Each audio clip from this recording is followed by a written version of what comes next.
Welcome to the BumbleKast, everyone. I am your host, Ian Flynn, the Bumble King, and joining me is my figment of my imagination, Kyle Kraus. I think that's true. I am a figment of everybody's imagination. Everyone who's listening.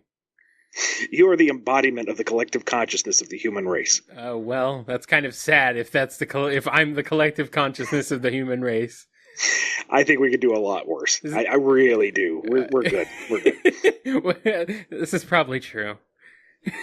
It's like, I want to do a podcast, but I need someone to do all the heavy lifting. Boink! And then there was Kyle. Come on. This is the easy part. Like Athena, you sprung from my thoughts. You were born into existence from my very will. I do the easy parts. And as much as I would like to be Jupiter in this scenario, I think I've got the body type more of Zeus, so oh well. Hey. Wasn't Zeus like a super muscular buff dude in the Hercules movie? The Disney movie? Yeah, but that was one of the many inaccuracies of that movie, so... Has a Disney movie based on a historical event ever been in any way historically accurate?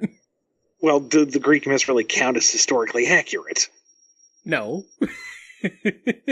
I don't think so. Maybe. So what have you been up to lately, Kyle? Well, I haven't been up to too much, but I had some news come across the desk over here at KNGI Studios that I had to share because so many people, I really appreciate this, by the way, we're very kind to send me news that Sega Amusements has officially announced the Daytona Championship USA 3 for release this year to arcades. Yeah, I thought I heard someone cheering from across the continent. I guess that was you. Yes, it was. Daytona Championship USA 3. I do not much care for the name. I'm just going to say that right out. I don't know why it's called that. I cannot figure out why. They shoehorned a championship into the middle of Daytona and USA. It's this really weird thing. They could have called it like Daytona USA 3 Championship or Daytona USA 3 Championship Edition, even though there's only one edition currently announced. But it seems weird to me. I don't know what that is. Maybe it's a localization translation thing that just didn't come over very well, or that's just what they want to call it. So could be that the focus testing groups looked at that title more than the other one? I don't know. That doesn't really seem like a focus tested title to me. It just seems weird. Anyway, it's pretty exciting though, because it looks like a great game. The teaser trailer was just released, I want to say just this past weekend, I think. They unveiled it at an arcade trade show that I can't remember the name of off the top of my head just recently. And it's shaping up to be pretty good. It's apparently based on the original game engine, which I'm not exactly sure how they did that, unless they are using the version that they used for the Xbox 360 and PS3 port. That would make sense. That would make sense. But it does have very, very much updated graphics. The cars are all based on modern NASCAR stock cars. So it's not my favorite look. I don't really much care for how modern stock cars look. But it's okay. And they are bringing back the original 3 tracks with the original music. Takanobu Mitsuyoshi is on board as composer, which makes me very happy. Yeah, he's been in Sega forever. He's still there. So of course he's still involved, which is good. And I'm trying to think what else. There are 3 new tracks. One of them is an actual recreation of Daytona International Speedway. So the game finally has the track that it is named after in it. I'm not sure how that's going to play in an arcade setting because the actual Daytona International Speedway is a very long, wide, sweeping track with very kind of lazy turns. There's really nothing tricky about it. It's basically just hold the gas down and go fast. There's no hairpin turns or anything, so I'm kind of wondering how that'll play in an arcade game. It would come down to raw skill. I think Who that has the nuanced ability? Maybe, or it might just be really boring because there's like no brakes or anything. In real life, you don't even touch the brakes normally. So it's kind of weird, but I'm looking forward to at least checking it out and seeing it. There's 2 more new tracks which haven't been revealed yet. The original 3 tracks from the first game are back. The graphics have been completely overhauled and updated. They got rid of the casino theme for the beginner track, though. The 3-7 Speedway, which is named 3-7 Speedway because it has a casino theme. That seems to be gone, which is kind of disappointing, but I guess maybe there's something about portraying gambling in a game in arcades that I don't really know. Yeah. So, unfortunately, that seems to have been lost, which I'm kind of disappointed with. The teaser trailer is only about 30 seconds long. No, it's about a minute long. So there isn't much there to go off of, but it's shaping up to be pretty fun. It is based on PC hardware, from what I understand. So maybe we will see a PC port and possibly a console port. I'm hopeful for that at some point. And yeah, that's about it. The cabinets look fairly standard, which is about what we'd expect. It's about Sega standard for the last, I want to say half decade or so, standard racing setup. So nothing too special there. You can have up to 8 players connected and playing all at the same time. There's a screen built into the top marquee where you can, where spectators can watch player reactions because there's a camera pointed at the driver, and then you can see their reactions up on the screen. The spectators can, and it also shows like tournament information up there. It makes it really easy to run tournaments, which a lot of arcade operators do with Daytona. So cool. They've made it arcade operator friendly in that respect. So I'm excited for it. I hope it comes to an arcade near me. It probably will, but arcades are still around, but they're a bit on the wane. So I'm curious to see how successful this version of Daytona is going to be compared to the ones released, 18 and 22 years ago, because those were huge, but arcades have definitely dwindled since then. So it'll be interesting to see what happens. Well, given the amount of effort they seem to have put into this, they must be confident with it to risk that much. Yeah. There's you can hear a little bit of a snippet of a new arrangement for Let's Go Away in the teaser trailer. So if you're interested in that, you want to hear what Daytona music sounds like 22 years later. Check it out. What have you been up to, Ian? Oh, man, I know I always say this, but work, because since the last show, 2 more projects dropped into my lap, and 2 others kicked into high gear, so I am busy.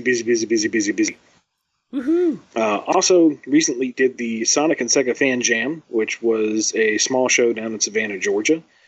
Very small operation, but with lots of star power. There was myself, Aaliyah Baker, penciler Tracy Yardley, and Adam Bryce Thomas, the famed voice actor of Dr. Eggman, Mike Pollock, and the composer for Sonic Mania, T. Lopes. Oh, yes, that guy is awesome. And the genius behind the Sonic Twitter, Aaron Weber. That guy is also awesome. And it was just so many people. And it was a well-run show. And got to hobnob and rub elbows with these official-type peoples, and got to actually play a little bit of Sonic Mania at long last. Oh, nice. I played Studiopolis, which is... Oh, Kyle. It feels like a Sonic game. It looks like that's all there is to it. Yeah. It doesn't feel like a recreation. It doesn't feel like here's Sonic with the latest gimmick. It feels like a Sonic game. I'd hope so. The momentum is there. The running is there. The jumping is there. Everything feels just right. And it's so fun to just play around in the level. I'd hope so, because this is Christian Whitehead we're talking about, and as far as I'm concerned, that guy has done no wrong so far. Yeah, so I was a little disappointed that it wasn't the build that had Mirage Saloon or Tails and Knuckles, because I'm greedy and I want it all right now. But what was there was just, so much fun. And it was also fun because some of the folks who were there, they enjoyed the Sonic aspect of it, but they didn't quite get all of the in jokes, so it was fun going, and there's that, and there's that, and there's that, and there's that, and did you know about this? And they're like, oh, that's pretty cool. Did you see this? Did you see this van here? It's painted like the car from Daytona. Did you see the train go by? It's a CPU and cope on it. Come on, people! Yeah! I still don't understand why CPU and Cope are sitting there in Spring Yard Zone. Do you have any? It's part of the lore now. Do you have any insight on that at all? I've heard some speculation in the past, but nothing that I could truly follow or get behind. So I'm just going to say it's there. It's a fun visual gag. It's just silly, yeah. Let it be the in joke. It's just weird. I heard you had some fun with Mike Pollock in a car. Oh, we on the way to dinner, we were all carpooling, and the discussion came up of GPS systems. I think it was Aaliyah who said that, they need to do an Eggman version of one, and as we're going along, he screams in the voice, "Turn left!" And that's the funniest thing in the world. We really need that. We do need that. I mean, no soft coaxing, just this demanding, screeching voice. Yes. Yes. I want that right now. I wanted that yesterday. We are getting off on a wild tangent, but that's kind of the point of this episode, because this episode, and it kind of ties into the theme of today's episode. Going back a little peek behind the curtain, we may have addressed this earlier, but one of the things we agreed upon when we started this show was we wanted it to be very easy listening. Right. And the two topics we were never going to touch on were religion and politics. In today's post-election world, politics is a very, very big thing. Yeah. A kind of inescapable thing. A kind of oppressive way on your every thought. You can't escape it because it's on the news and it's in your Facebook feed and it's all over Twitter, and casual conversations with the dentist bring it up and you just can't get away from it. Yeah. So that kind of brings us to what this show is about, and what I guess entertainment is about overall: escapism. Indeed. And I don't mean the kind of self-destructive escapism. So let's touch on that point first, because there is too much of a good thing.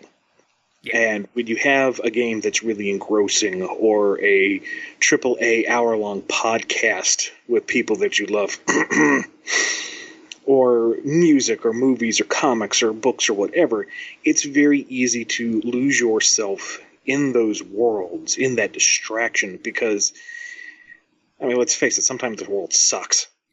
Yeah, especially this year. And, this year's been pretty rough, and as a friend said, you don't really want to say, well, it can't be any worse than next year, because you can just imagine 2017 putting down his drink and saying, hold my beer, watch this. Yeah. Oh, boy. Yeah. But at the same time, you do need a break. Right. Because let's say you're out in the field, or you're doing manual labor or something that real people do for a living. You can't do it 24/7 nonstop. You can't go without a break. You need some time to just relax, to let your mind go, and to just detense, because it's not just physically healthy to let your body rest and recuperate, it's mentally healthy. Case in point, one of the many, many jobs I have right now, lots and lots of writing, lots of adaptation of text. I guess I can say this without it getting into too much hot water. It's basically a localization gig. The English is serviceable, but it isn't quite English. And you have to think about it. How would you phrase it better while still keeping the actual meaning of the line? How do you best represent the character that is speaking it and such?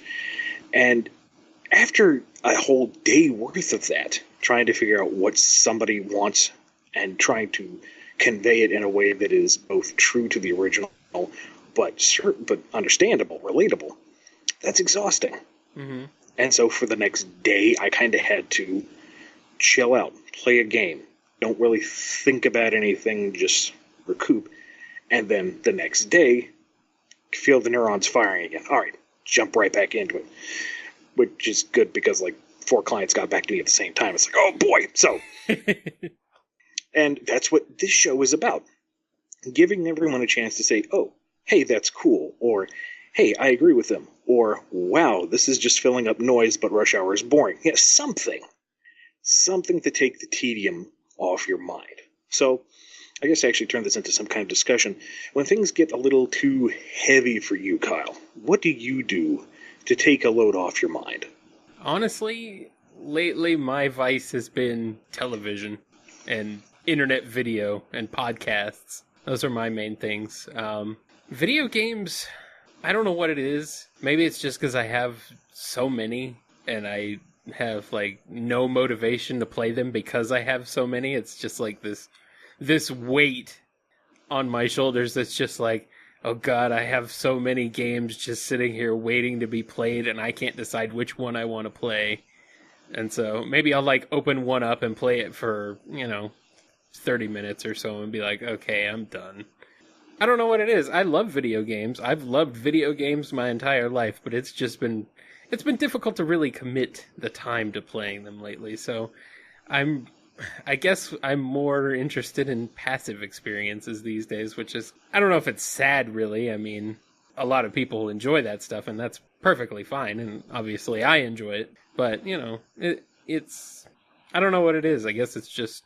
It's escapism from your escapism. Right, exactly. It's oh, crap, I don't want to play a game. I just want to sit and watch it, or watch television. Just watch a show or a movie or something.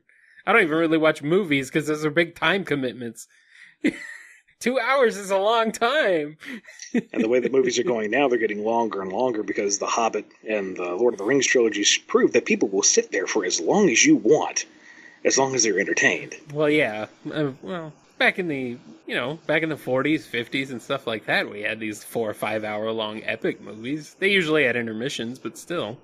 Yeah, but that's because there really wasn't a lot else out there. That's very true. There wasn't much to do. You just go spend all day at the movies. And at this day and age, you can't escape the media that's everywhere, which is the danger of the escapism that I touched on earlier, because it's really easy to drown in all the content that's out there. Mm-hmm. Or, heck, just get confused over which way you want to go. Do you want to binge on Netflix, or do you want to go through your Wednesday stack because you haven't read it in 3 months, or. And like you said, getting into games, do you really want to sit down and get into the commitment of, okay, where was I last time, or how far do I want to go, versus something you can just pick up and let it flow over you. There's a lot of different options out there. Yeah, I think I tend to value these days more casual experiences when it comes to video games, something you can just pop in and out of real easily, rather than something you have to really commit time and effort into. I don't know if that's a bad thing or a good thing, but that's kind of where I am at this point, because, I'm at work all day, and I work in an industrial job, a very, very menial task environment of high repetition, very noisy, and very dirty and smelly. Yeah, I wouldn't call it pleasant. I mean, it pays, and lately it's been kind of okay. But that's where I work all day, and when I'm on my feet for 9.5 hours a day. I just want to come home and just sit down and relax and not do anything. And after a full day of pushing buttons, the last thing you want to do is push buttons and make more noise. Yeah, maybe something like that. Although I spend a lot of time at the computer where I'm pushing keyboard buttons all day, but Yeah, it's enough. but still, it's not the same. I guess it's not really the same as a game with menial tasks in it. But yeah. So what do you do? What do you do to unwind? I know obviously you play a lot of video games. I've actually kind of fallen off that bandwagon. I was playing Borderlands 2 pretty hardcore, and then I got kind of burned out. I wanted something a little grindy, but not in the same vein, so I picked up the Disgaea collection because a friend of mine had highly recommended it, and I heard it was kind of grindy, and it's a JRPG, so hey, why not? That could be fun. I didn't realize it was a tactical RPG. Ah, yes. I am not good with tactical RPGs. I'm not good with tactics. Like, solitaire single player is about as tactical as I can get. Like, oh, I put that red 4 on that black 5. I'm a genius! So Risk is out of the question for you? Oh man, I've got horror stories of games of Risk that lasted 2 days. But that was a bit too much for me because it wasn't fast-paced enough, I guess. Yeah. It was enjoyable. I want to get back to it at some point, but I haven't really completed the tutorial quest, so picked up the Genesis collection because I figured, there's been so much talk of reliving the Genesis days, and growing up, I had a Genesis in the house, but I was more of a licensed game, limited budget library than diving into all of the hallmarks. So if I'm going to talk a big game, I need to know what I'm talking about. I need to play these. Right. And it's like, okay, this is fun and all, but there's Pokemon looming on the horizon, and I know that's going to eat my life, so I don't want to start Shining Force or Phantasy Star because I have an RPG I'm about to get into, and I'm not going to have a lot of time to play anything, and that's going to be it. And the one thing that did devour my life, I was going to say I haven't been playing a lot of games, but I am wrong. The recent major update to Animal Crossing New Leaf added a component where you can get some of the mini games from the Wii Party game if you find the right collectible items. And there is a very simple survival party game. You get 3 characters, and each species within the Animal Crossing universe gets a special perk, whether it be how they move across the map, or how they manage food, or how they encounter enemies, etc. And you have 5 to 9 days, or is it 12, depending on the difficulty of the map, to navigate the map, keep your party fed, and not die to animals. And you have to find parts to build a raft within the time limit to escape. It's a very simple premise, very simple gameplay. It is addictive. you form a deep emotional bond with these fluffy, colorful characters as they fight tarantulas and centipedes. And yes, that tree of lemons does look delicious. Grab them all. Obsession. It is. It really is. But otherwise, I find myself devoting a lot of time to YouTube. There's a number of channels I follow. Yeah, same with me. Big shout out to Team 4-Star for all the content they produce regularly. And sometimes it's just nice to veg to these things. Yeah. Yes, I could spend my time playing a video game rather than watch other people play a video game, but I'm not spending money on that video game. Yeah. And I get delightful color commentary with the video. So it all works out. Yeah. I like Let's Plays. Some of them, anyway. There's a few. There's a select few that I enjoy. There's one I know I've mentioned in the past, Chip and Ironicus, who do an absolutely phenomenal, high-quality, very, very in-depth form of Let's Play. And if you haven't checked them out, I highly recommend it. They're currently going through Uncharted 4. And it's just amazing amount of detail that's in the game. Mm-hmm. There's been one channel that I watch pretty regularly that's like not video game related, and I've kind of gone back through and watched most of their videos, and it's regular car reviews, Where, The reviews come out regularly, or they only review regular cars? both. Well, there we go then. Yes. They don't always only review regular cars, but mostly it's just regular cars. It's just two guys who they review a car, or they drive a car. Like, someone brings a car to them, and they will drive it and then give their review of it. And they usually do like very polished kind of, or not super polished, but they're scripted reviews, but they're also like very, very jokey and hilarious. Okay. And also sometimes they review a couple motorcycles here and there, which some people get pissed off because they're like, oh, it's not a car. Only on the internet, really. It's a show about motor vehicles. Fine. It's funny because every time they review a motorcycle, at some point in the video, just a big title card flashes up on the screen that says, "Not a car." It's just like, they just undercut everyone who's yelling "Not a car" in the comments.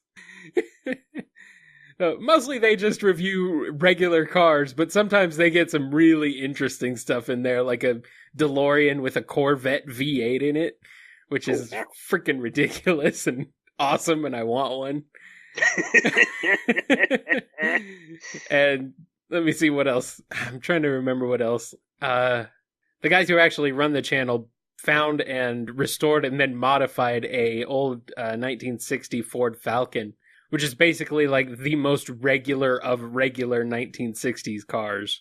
It's not special whatsoever, but they took it and they basically, they kept it the same. It looks the same, but everything underneath is completely different. All the suspension and everything's been upgraded. It's got a brand new, super powerful V8, and it's a ridiculous car. But it looks normal on the outside. So, and of course they review things like the Chevy Sonic, which is, a super boring, practical modern car. Or the Chevrolet Chevette, which was a piece of crap from the 1960s. Let's see what else. A 1966 Plymouth Barracuda, which is not really a regular car. I'm going to question if you're just making things up because I don't follow cars. Right. No, it's fine. You're just making things up at this point. Here we go. A 1996 Chevrolet Cavalier. That is a regular car. That is the most regular of regular cars. So, yeah, I really enjoyed that. Someone linked me to the first DeLorean review they did. They've done 3 different DeLorean reviews because they've found different DeLoreans. They reviewed a stock one, and then a modified, one modified by the new DeLorean Motor Car Company. And then they found the V8, the Corvette V8 DeLorean. So they've reviewed all 3 of them. And someone linked me to their first review, and I was hooked from there because they're hilarious. I didn't realize there were that many DeLoreans still on the road. Oh yeah, there's quite a few out there. So somebody time traveling? Nope. We're not getting. This is escapism. So yes, but that's one thing I've spent a lot of time on, especially recently, was going through a lot of those, a lot of their videos, which are awesome and hilarious, and I highly recommend them, especially if you know a thing or two about cars. Well, as much as we like to escape, it looks like we've kind of run out of road when it comes to the actual topic, because I think everyone agrees that, yes, sometimes you just need a break. And yes, media is good. Yeah. It can be dangerous to go overboard, but, you don't have to not partake. Exactly. So now that we've revolutionized the discussion on that topic, let's move on to the winner of our BumbleRaffle. Now, the BumbleRaffle is a contest we have here on the show where you win your very own signed comic from me, which helps with that whole escapism thing. If you are a patron over at patreon.com/BumbleKast, you are automatically entered into every single drawing. And if you don't want to go over to patreon.com/BumbleKast and toss a couple dollars our way, you can write in to BumbleKast@yahoo.com, and you have to write in for each episode, but you'll get the same entry as everyone else. There's no priority to the draw. So this winner is...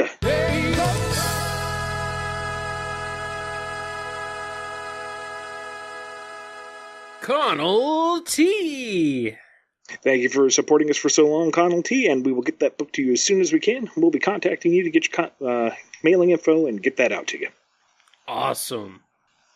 So now we're on to probably the main reason we have any listeners, the true moment of escapism, the moment where you lose yourself in my sultry voice as I answer your questions. That's right, it's time for the Q&A. One of these days we need to do just like a little jingle for the Q&A section. Q&A.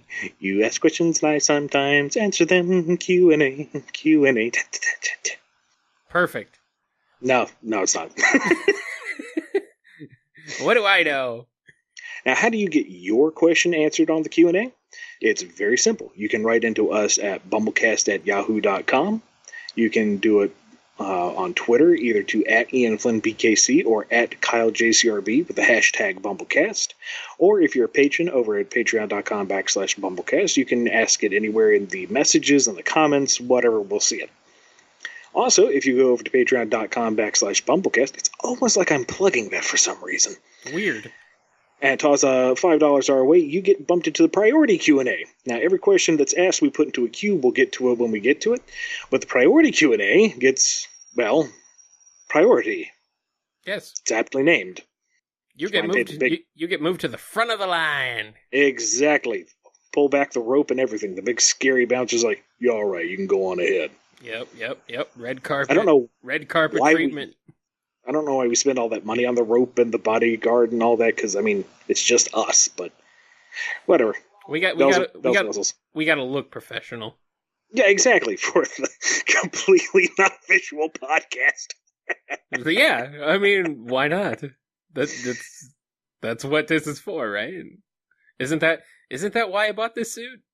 Well, this is my podcasting suit. Please, somebody, we need fan art of Kyle in his podcasting suit. No, that's quite okay. Shall we move on to that priority Q&A then? Yes, indeed. Let's do it. This one comes from the delicious Yams88. Is there any other particular works of fiction/non-fiction that have helped inspire your writing for the comic series? This would not be including the game series itself, of course. Well, yeah, of course. Obviously. I feel like we've covered this one a few times. Yeah, I think so. Influences and whatnot. Similar, yeah. There's a number of movies and books and comics and music out there that I've grown up with and been influenced by. So yes, there is. And I really feel like we've run down this list like 2 or 3 times in the show. So feel free to review the BumbleKast, and there you go. You get to escape for a few more hours as you listen to me re-answer the question, because I don't remember that I've answered this question. So I answer the question. What question? The question I've already answered. I think so. Yes. Okay. Our next question comes from SamCyberCat. I like CyberCat. That's a cool cat right there. Sammy's been around for a while. Oh, I remember Sammy from the old Bumble King forum days and such. CyberCat sounds like the best kind of cat.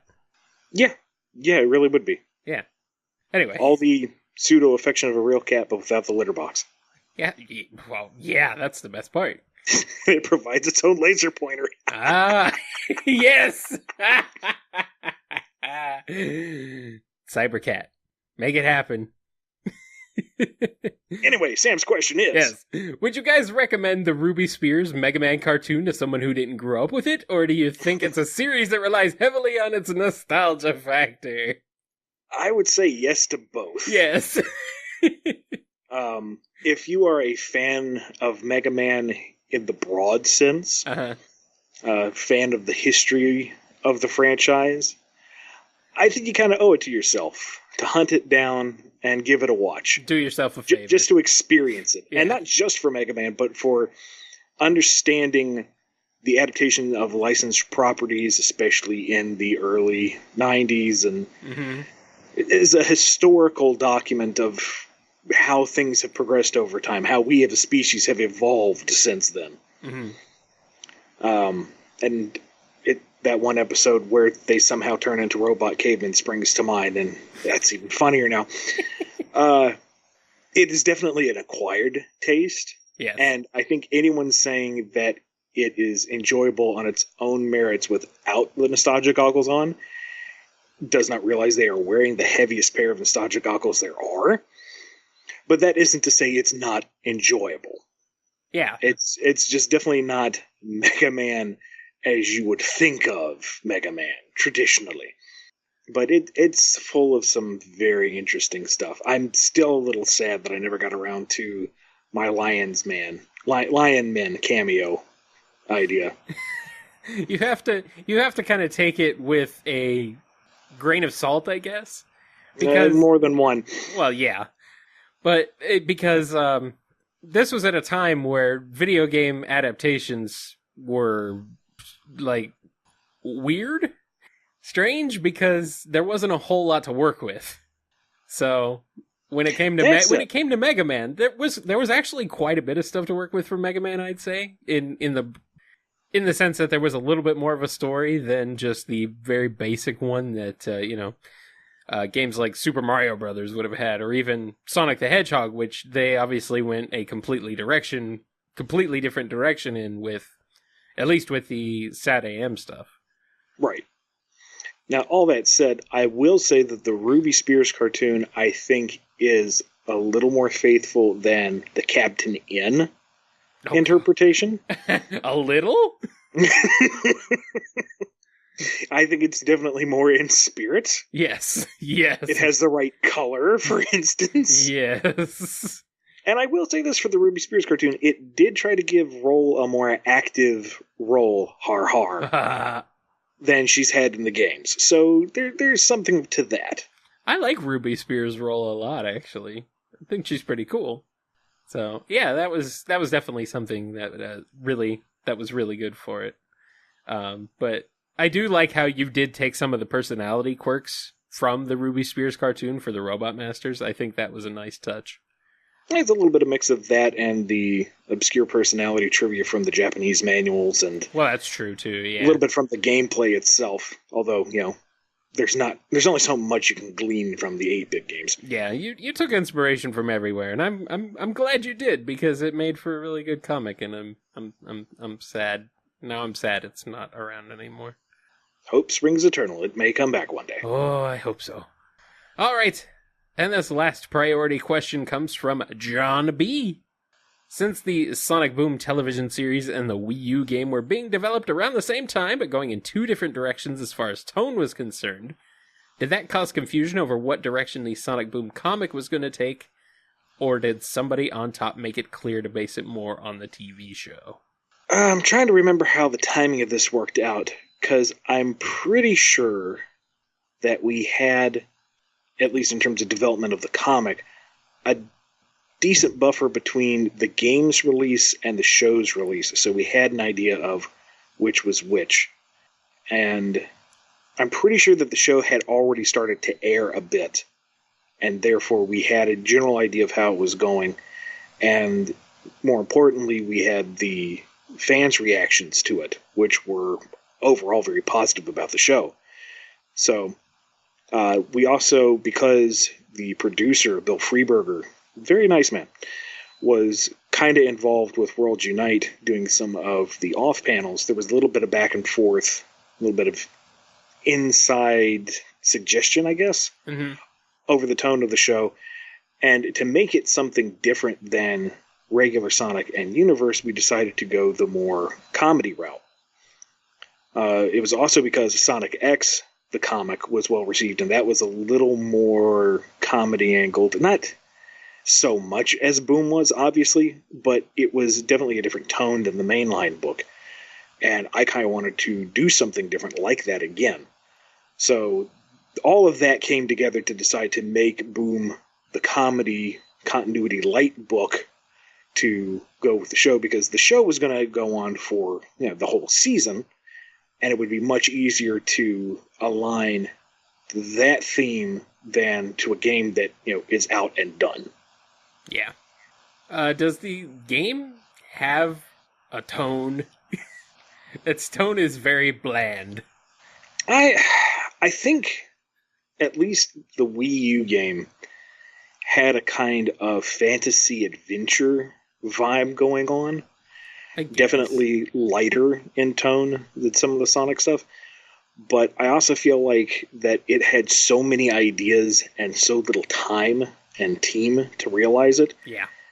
That a lot of that was lost. I would love to see a fully realized version of Rise of Lyric as it was intended, because it looked like it was going to be really interesting. Yeah. Shattered Crystal, I think, had the same kind of fairly light vibe to it. There's some honestly funny cutscenes in that. And I've yet to play Fire and Ice, but I'm sure it's along the same line, if not more in tune with the show. So I wouldn't say that there is a huge disparity between Game Boom and Cartoon Boom. They're all generally lighter fare, but yeah, I would say that the cartoon is definitely more comedic based. Yeah. And that was the one that we went with. All right. Well, time to get into the standard Q&A questions picked from our queue. This one comes from DaBigRG. Is Circus Park Eggman's doing, or are we assuming it's a remnant of the 4 civilizations? Spoilers? Pretty sure Circus Park is the shadow level. Let me double check that. Circus Park. I'm not sure why you would think it was one of the 4 civilizations, unless you're thinking of Carnival Night, because that was the one that was on Angel Island and doesn't make any sense really to be there. Circus Park was from Shadow the Hedgehog, and you could pretty much assume that's a theme park, either by Eggman's creation or modified by him. In terms of Casino Night, and come to think of it, what was the multiplayer version of that stage called? Was that what's it called? No, that was Balloon Park. Yeah, Balloon Park is Balloon Park and Carnival Night. All right. Too many carnivals and too many balloons. Too many circus themes. But anyway, yes, whatever was built on Angel Island, I would assume that's an Eggman construction because he has a fixation on theme parks. But for the actual Circus Park, I think it's open to interpretation. All right. This next one comes from Bucellarian Theme. In the recent issues of the Sonic comic, a couple of characters have been seen to be rather taken with the good doctor. Egg Boss Thunderbolt and Wendy Witchcock. Now, specifically in the case of the former, was this intentional from the outset, or was it something you picked up on from the fans, i.e., did you notice how many people in the fandom shipped TB and Eggman given her loyalty, and so you decided to throw them a bone by playing it up further?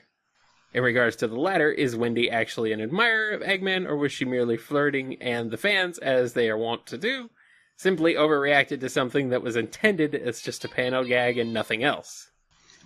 All right, arm the torpedoes. It's time to sink some ships. First and foremost, there is no romantic angle between Thunderbolt and Eggman.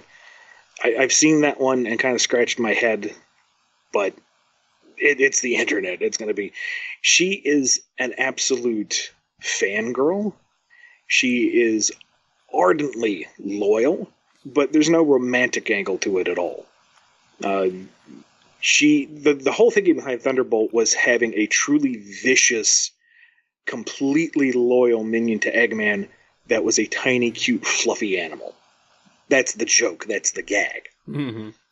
And it's unfortunate that folks have taken that and tried to put a romantic angle on it, but, it's the internet.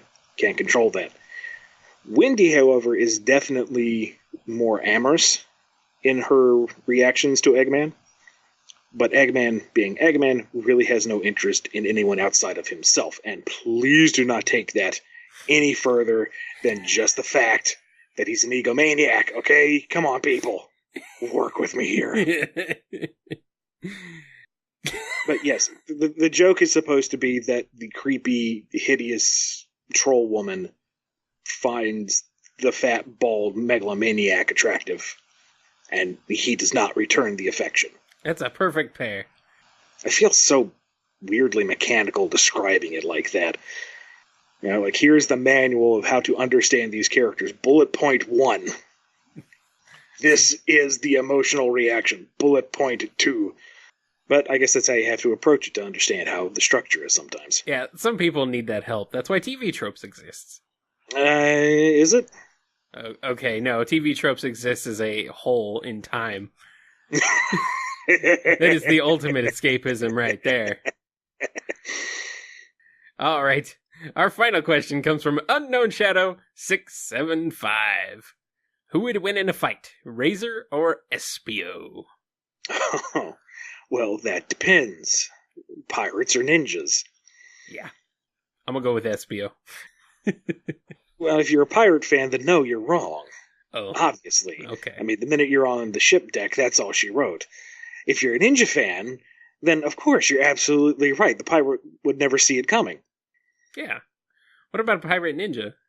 Well, now you're just being silly. Oh, come on. Unless you had, like, country-sanctioned shogun privateers. I guess my rogue in D&D is just, like, not real then, because they're a pirate ninja.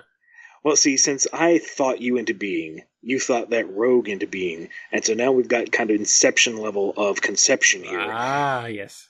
Weird. So, technically, that's your character. That's really weird. Wow, we're going down the rabbit hole now. But anyway, get back to the question. You can actually see a little bit of that with the current arc in Sonic Universe, the case of the Pirate Princess, which stars both Razor and Espio and pirates. Nice. Perfect. How was that for a segue and a plug? That's some good timing. There we go. I got the first issue sitting right here in front of me. Maybe I should read it.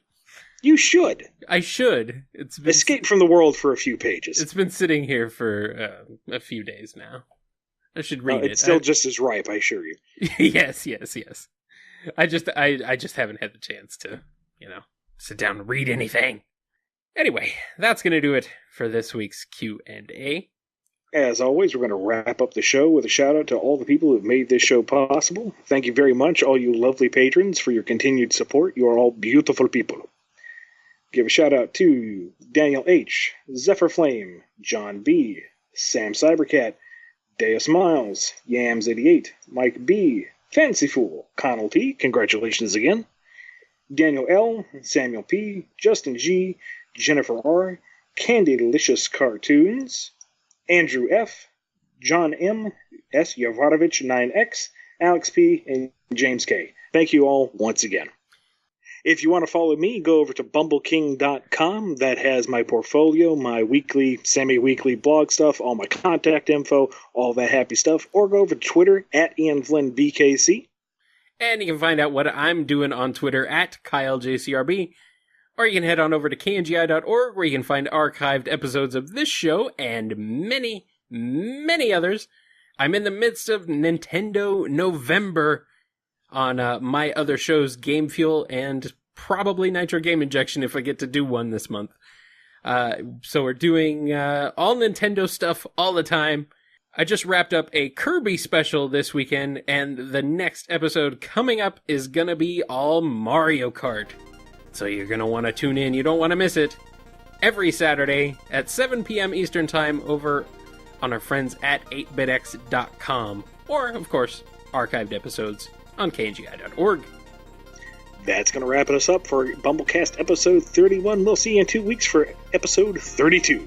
Take it easy, everybody. Bye-bye for now. I am changing my Oh, no, hold on. I don't need to put this in here. Your turn for pickup. Yes. Pickup. Have fun editing this one. Yeah, whatever. Remember, I listen to it at 1.5 speed, so everything sounds hilarious, and it doesn't take as long. Okay, here we go. 3, 2, 1.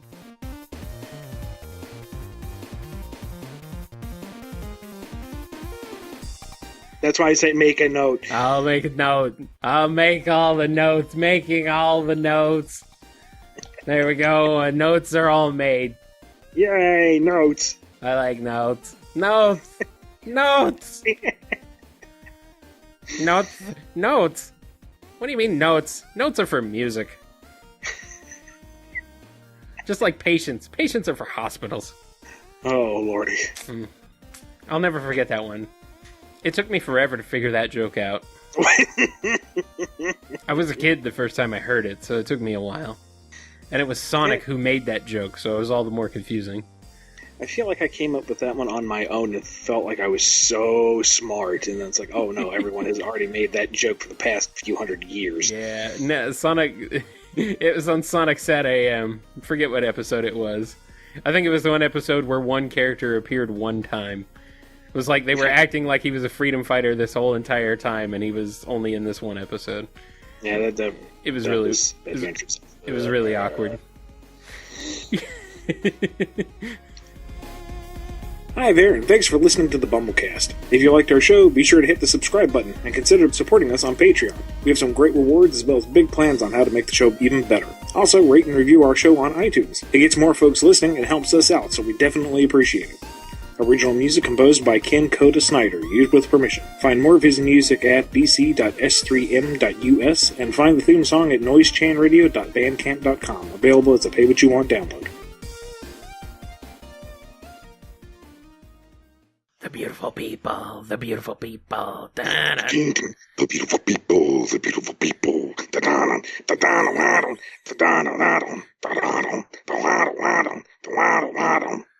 This song is so 90s. Yeah, but it's fun. I know, it is. It is. Alright, so that's our after credits blurb. Well, you said beautiful people, and I couldn't get it out of my head.